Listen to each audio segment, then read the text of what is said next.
आचार्य हिंदी, सरस्वती विद्या मंदिर, पाठ 12। सूरदास जी का जन्म 1478 ईस्वी में हुआ था। मृत्यु इनकी 1583 ईस्वी में हुई थी।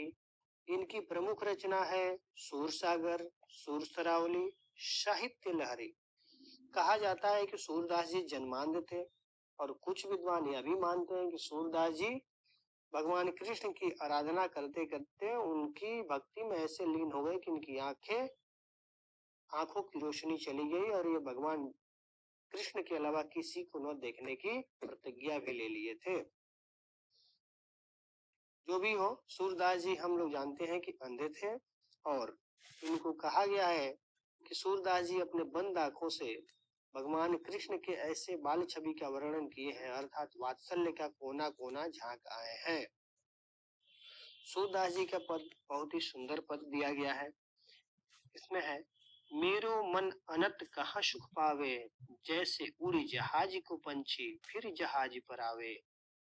कमल नयन को छाड़ी महात्म और देव को ध्यावे, परम गंग को छाड़ी पियासो दुर्मति कूप खनावे। जिह मधुकर अंबुज रस चाख्यो, क्यों करील फल भावे। सूरदास प्रभु काम धेनु तजी, छेरी कौन दुहावे। आशा है कि आप सभी शब्दार्थ को याद कर लिए होंगे, क्योंकि शब्दार्थ को पढ़े बिना आप लोगों को भावार्थ समझ में नहीं आएगा। ठीक है, शब्दार्थ आप सभी देख लिए होंगे। तो हम देखते हैं, यह सूरदास जी का जो पद दिया गया है उसको हम लोग संदर्भ आप सभी जानते हैं, लिख लेंगे।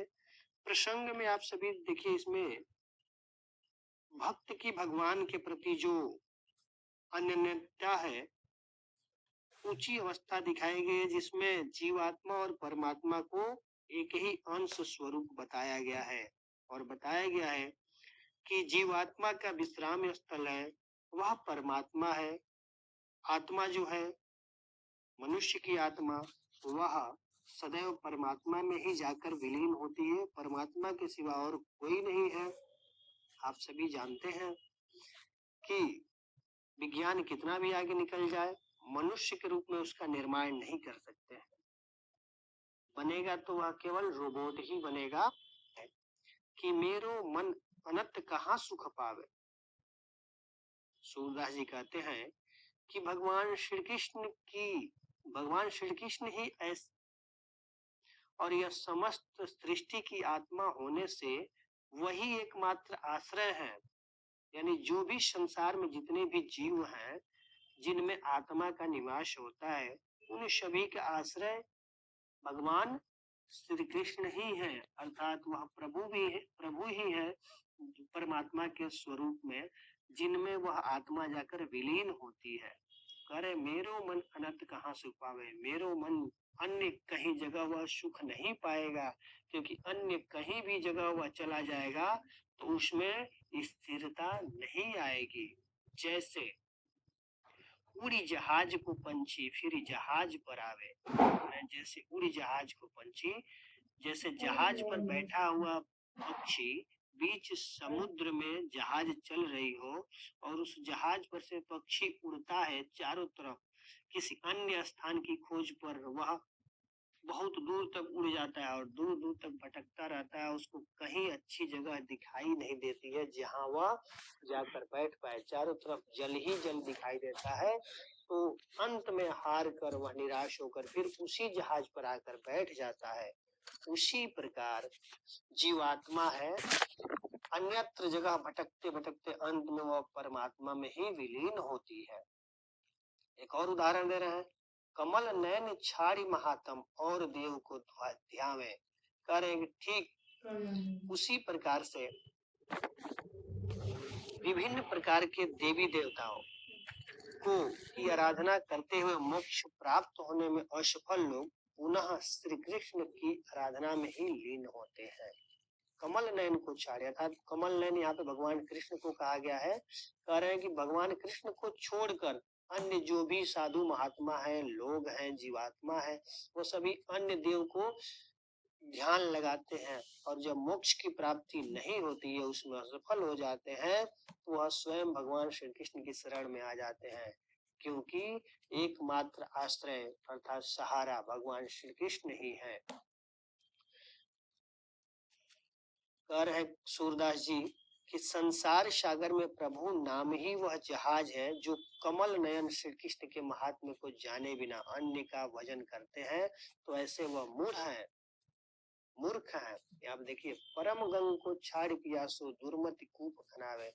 कह रहे हैं कि जो भगवान कृष्ण की महिमा को नहीं जानते हैं और अन्य का भजन करते हैं, ऐसे लगता है कि वे ऐसे मूर्ख हैं। दुर्मत मतलब वे ऐसे मूर्ख हैं जो पास में बहती गंगा को छोड़कर पानी पीने के लिए, अपनी प्यास बुझाने के लिए कुएं को खोदते हैं, अर्थात कुएं के पास जाकर उसका प्यास बुझाने को प्रयास करते हैं।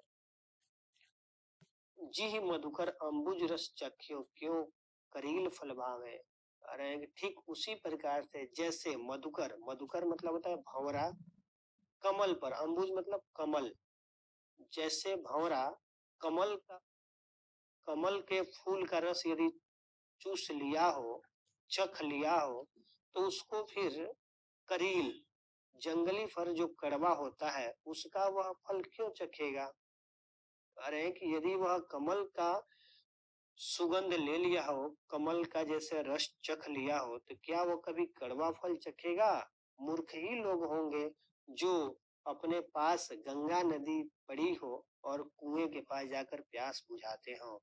ठीक उसी प्रकार से जैसे सूरदास प्रभु कामधेनु तजी छेरी क्यों दुहाए। सूरदास जी कहते हैं कि हे प्रभु, ऐसे मूर्ख ही लोग हैं जो कामधेनु को छोड़कर बकरी का दूध दुहते हैं। कामधेनु अर्थात, कामधेनु का तात्पर्य यहाँ पर है कि कामधेनु सभी मनोकामनाओं की पूर्ति करती है और कामधेनु रूपी हमारे आप प्रभु ही हैं जो सभी मनोकामनाओं की पूर्ति करते हैं, लेकिन लोग उसको छोड़ देते हैं और बकरी के समान वाले लोगों को, अर्थात छेरी बकरी के समान स्वभाव वाले लोगों के पास चले जाते हैं और जब असफल होते हैं तो प्रभु की शरण में ही आते हैं। इस प्रकार क्यों न प्रारंभ से प्रभु का ही सुमिरन किया जाए, क्योंकि अंत में आश्रय उन्हीं का लेना है। तो प्रारंभ से ही हम उनकी शरण में लगे रहेंगे तो हमारा कल्याण होगा। यह था सूरदास जी का पद।